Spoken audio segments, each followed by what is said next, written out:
What's up, military millionaires? I realized I've never really done a video on house flipping, so today we're going to talk about what is house flipping.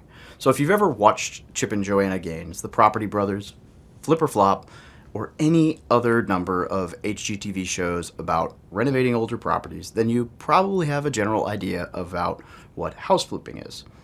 Note, I said an idea of what it is, not how to do it. I make this distinction because those shows are notoriously bad about omitting details to make the projects much sexier for views and ratings. For example, at the end of every show they say things like, "We bought this for $100,000 and spent $60,000 renovating it and sold it for $250,000 for a total of $90,000 profit."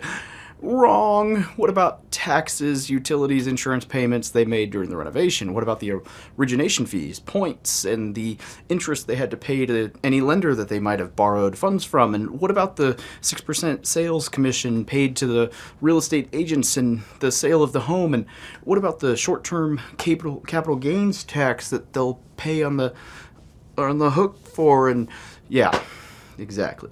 So none of these things are discussed at all because that's not sexy, right? What's sexy is the before and after, and the husband and wife or the new homeowner going, "Oh, it's so wow." Now, if you ask me, even if you spent $40,000 on all of those expenses, which is probably higher than your actual cost would be, a $50,000 pre-tax payout is still awesome, especially if you were able to use other people's money to fund the purchase and rehab. Now, if you weren't doing all of the labor yourself, that's still a pretty sweet deal, right? So now that we've got that out of the way, when you break it all down, house flipping is just the act of taking a beat up or outdated house, bringing it back to life and into the modern era, and by doing so, you should increase the value of the property enough that you can profit from all of your hard work at the sale. That's it. So house flipping is time and energy intensive, but the profits can be quite large. So how do you decide or determine if a deal makes sense to flip? As the adage goes, there's more than one way to skin a cat. So I'm going to share the formula that I use to determine whether or not a potential flip makes sense and what my maximum allowable offer is, MAO. And when purchasing a property, when to strike. So there are many other ways to do this analysis, and I think it's worth doing some additional research, setting your own criteria for buying, and then stay within that box. Don't deviate because of how you feel about a property. Emotions are deal killers. So here's my formula. 75% of the after repair value, ARV, minus rehab costs equals max allowable offer. Pretty simple. Now, it's important to understand that if you ran numbers this simply, you're not factoring in a 6% commission at the sale, closing costs, holding costs, and that's fine as long as your ideal profit still fits after accounting for that. For example, if a property has a $100,000 after repair value and requires $25,000 of rehab costs, I wouldn't pay more than $50,000 for the property. 75% of $100,000 is 25 minus the 25 in rehab, after subtracting the $6,000 in commission, closing costs, which is less than $1,000 in my market. Let's call it another $6,000 to be conservative, is in holding costs and everything else. Still a gross profit of $12,000 on the property. Generally, I want to see at least $10,000 gross profit on any flip under $100,000, $20,000 on any flip over $200,000, yada yada yada, right? And I generally make much more than that, right? These are like bare minimums.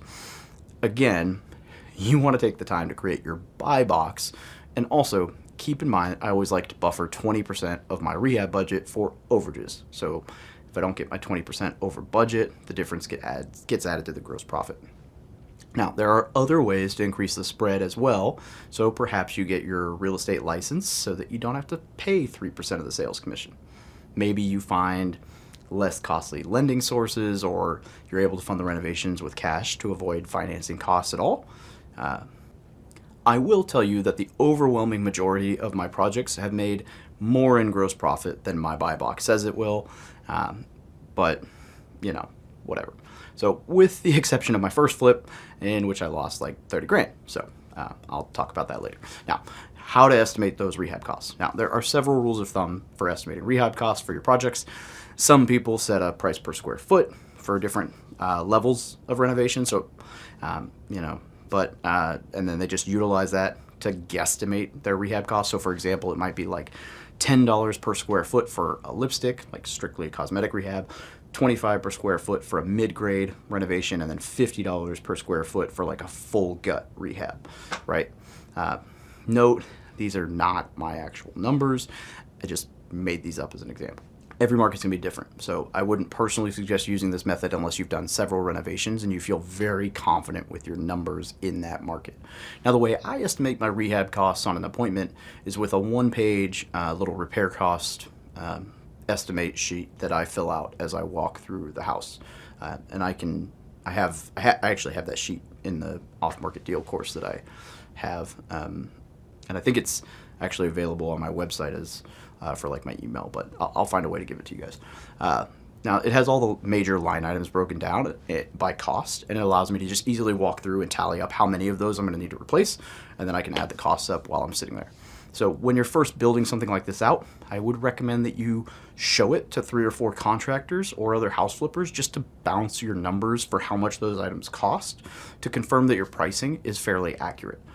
So you're going to want to make sure like the roofing costs or square footage for flooring costs, etc., siding is accurate. And then keep in mind that a house flip you're going to list will most likely utilize more expensive materials than a property if you're going to hold it as a rental to sell to or sell it to other investors, right? So you need to feel confident in those numbers. So I would just suggest revisiting it every 3 to 6 months as prices change for materials and labor and stuff like that. A perfect example of this is the lumber craziness that happened in the pandemic. Now, these costs fluctuated a ton. If you'd been using a rehab cost estimator from 2019 during 2021, you probably would have been set up for failure with your lumber costs, right? Now, an added benefit to walking through a house with this form and taking all the notes on it is that it makes it, for one, it makes it easier to make that offer, but for two, the seller of the house is going to be with you most likely, and they're going to see you taking pictures of everything and then writing all these notes down about everything that you need to repair. So when you go to do the negotiations, it's going to seem very well calculated when you're like, this is what my repair costs are going to be, because you're going to have all these notes about all the repairs, all these pictures they saw you take. So they're going to see that like, oh, he actually knows what needs to be done. So another pro tip that I would recommend is always adding 10 to 20% on top of your rehab budget for any unforeseen issues, because they're going to happen. I'd recommend you start with a 20% buffer, only drop it to 10% if you feel really confident in your ability to estimate rehab costs after completing several renovations. For example, if you run through a house with the estimator, totals $30,000 for the rehab, then make your offer based on a $36,000, estimate and repairs. That's the 20% buffer, right? And oh yeah, keep in mind that every week your project gets delayed, it costs you a lot of money in labor and everything else. So I'll break down the holding costs more in a minute, but time is a lot more costly than you might think when renovating a home. Now, financing your flips. When it comes to flipping houses, it can be very capital intensive. In most instances, you will need to buy the property cash, which can include private money, hard money, or any other of the other methods I'll discuss in a moment. Without being able to get it appraised, the inspection for normal bank financing, whatever, right? So like you're not going to be able to get normal bank financing with a fixer-upper crappy house. Now, it's not a deal breaker by any means, but you need to be prepared for the purchase to purchase the property. So you need to have funds available to complete the entire renovation. If not, you're setting yourself up for failure. So if you don't want to get stuck, or you don't want to get stuck in a situation where you're waiting for the money to land in your account to complete the next step of the renovation, it's just a losing game. So make sure you have the purchase and renovation funds readily available to complete the entire process. Cash is a good way to do it. So if you have cash, great, right? You can renovate the house if you have the purchase and renovation funds. Personally, it can reduce the risk dramatically. It can also increase the net profit at the end because you're not paying points, you're not paying interest, so you're no financing costs in the equation. Now, you're only going to be able to take on so many flips because you're going to run out of capital. So if you want to scale to 2, 3, 5, 10 rehabs at a time, eventually you're probably going to run low on cash, so who knows? So, you're going to eventually need to be familiar with other methods to fund your flips, right? Now, partnering is another way. So a convenient way to finance your flips is to partner with somebody who can fund the flip. And so, it's similar to paying cash, except your partner is bringing cash in return for an equity stake in the deal. Now, full disclosure, it can be more expensive than some of the other methods, but also lower risk, right?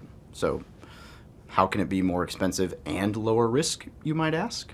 Well, because you will most likely have to give them a decent amount of equity or profit split in order for them to actually agree to be a money partner, right? So think of like 30 to 50% of the spread, but you're only going to have to pay them out of the profit on the back end, so you're not going to have to pay them up front. And if you don't make profit, you're not going to have to, so yeah. Even an expensive hard money loan will most likely be cheaper than a 50% profit share, but you'll still have to pay that hard money loan back even if, and with interest, even if you lose money on the deal, right? So more risk. So hopefully that makes sense, right? With a money partner, you won't have to pay that loan back if you don't make money, but you have to pay a lot more if you do make money. So kind of take it or lose it, right? Abundance mindset, though. I'd rather both people make money. You've got home equity lines of credit, HELOC, personal loans, credit cards. Not necessarily recommended, but those are some other options to finance your deals without using cash or a money partner or having to go through process of lending, right? Wouldn't necessarily recommend these, but you can use them. So, home equity line of credit, basically these are all revolving lines of credits that you can use for funding the renovation, right? So they can be costly, and you're going to want to pay them off as soon as possible, but they can work, and I have used them. All right, so apparently I really went into detail on all of this because I actually wrote this blog post as part of a new book that I'm writing, and so it's very detailed. This would have been a very long video, so I'm going to spark notes a lot of this part, and if you want way more detail, just go over to the blog post, which I'll link to.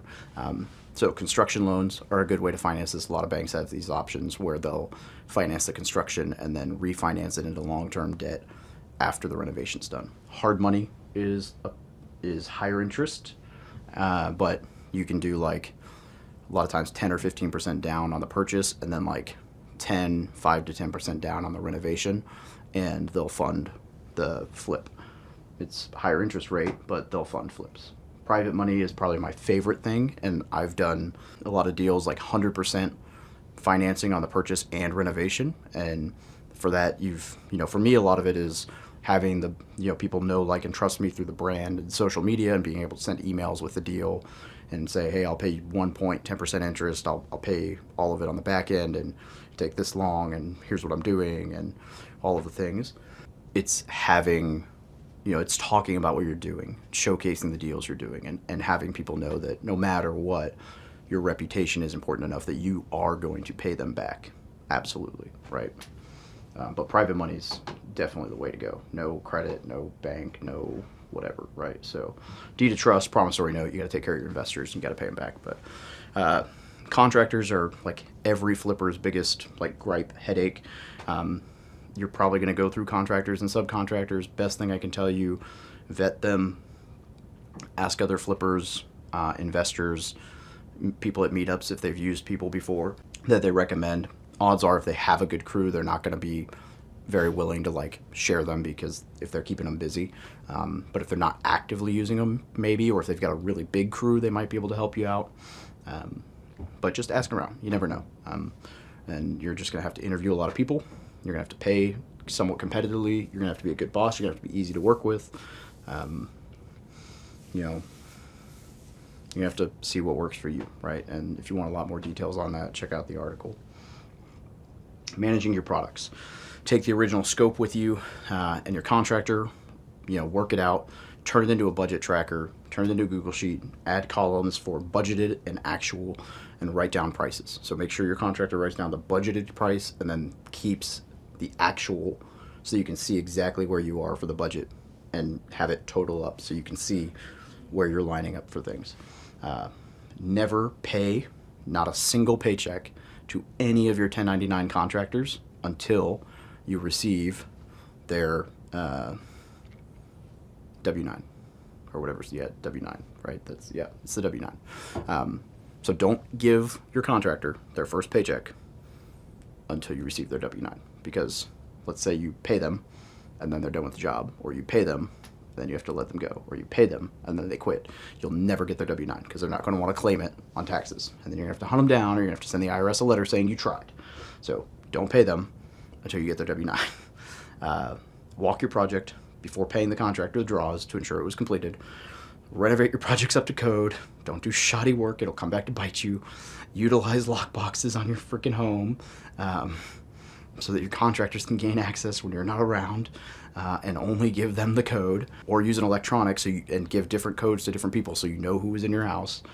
Build out a list of preferred materials, right? So if you're doing a lot of houses, lists of, systemize the list so that you know, like, same materials for different levels of renovation. So it's like boom, boom, boom. Mid-grade is these materials, high grade is these materials, rental grade is these materials. And inspect what you expect. Don't operate on trust. If you're like me, you'd love to operate on trust and handshakes, but unfortunately you can't, right? You have to inspect what you expect. All right, here's the secret deal of killer of deals. Time, right? So the breakdown of holding costs and opportunity costs. Basically, holding costs is your labor, right? Every week that somebody's working on that property is 40 hours of labor. So if you pay them $25 an hour, that's math in public. 800, right? 800, 900, maybe. You're gonna make me do math. Yeah, so that's $1,000 a week per person on your job site that you're going over budget, just for them sitting there, not including any materials you're buying. And then that's also utilities, insurance, interest for every week. So I figured out at one point it's like $2,000 a month for every property, not including labor, just for existing. So it gets real expensive real quick when you got like 3 renovations going on. It's like $6,000 a month just for not finishing them. Yeah, like I've got one property right now. It's like $900 a month in interest. And then, yeah, it's bad, right? So holding costs are bad. And people, they just secret killer, right? Time. The slower you go, the more expensive everything is. Rules of thumb. Renovation budget should never be larger than the purchase price. That's just a personal thing now, because I've been burned on that a couple times, so I don't plan on taking down massive renovations. Always buffer for overages. Always pay your contractors and draws. Always keep tabs on your projects and actually verify work is completed before paying draws. Always expect the worst and always prepare for it. I've told this story a few times, so my $30,000 mistake, there's a lot more details on this on the website, and I've got a video on it. Long story short, hired a contractor, didn't oversee him like I should have, trusted him too much. He was doing things he shouldn't have and not doing things he should have, and work wasn't getting done, and I was paying draws because I thought work was getting done, and he was sending me pictures, but they weren't even at my house. And then at one point he was like, oh, all these materials got stolen out of your house. And I was smart enough to say, oh, great, let me see the receipts. And he couldn't provide them. And then he's like, are you going to buy these materials again? And I'm like, you can't provide receipts. And where's your insurance? He's like, oh, I don't have it. I'm like, he was trying to get me to pay for the materials. I'm like, that's not my problem, dude. Your material, like, you got my material stolen. Like, that is on you. I lost $30,000 when I sold that house. So you can read all the details if you want them on here. I've got another video on it. I don't want to make this video too long for you guys, and that's not the main point of it. So, but ultimately, the pros of flipping houses, right? It can be extremely profitable. It can give you the opportunity to refinance into long-term debt and hold the property. And it can make for great Instagram before and afters, right? So it makes for great content. And then the cons is it's just extremely active. You have to manage a lot of variables and a lot of people, and it can be a lengthy process. So if the market shifts and you get stuck with the house, you can get stuck with it for a long time, and it can be expensive. So pros and cons. Hope this helps. I don't know why I'd never done a video on house flips before. So have a great day.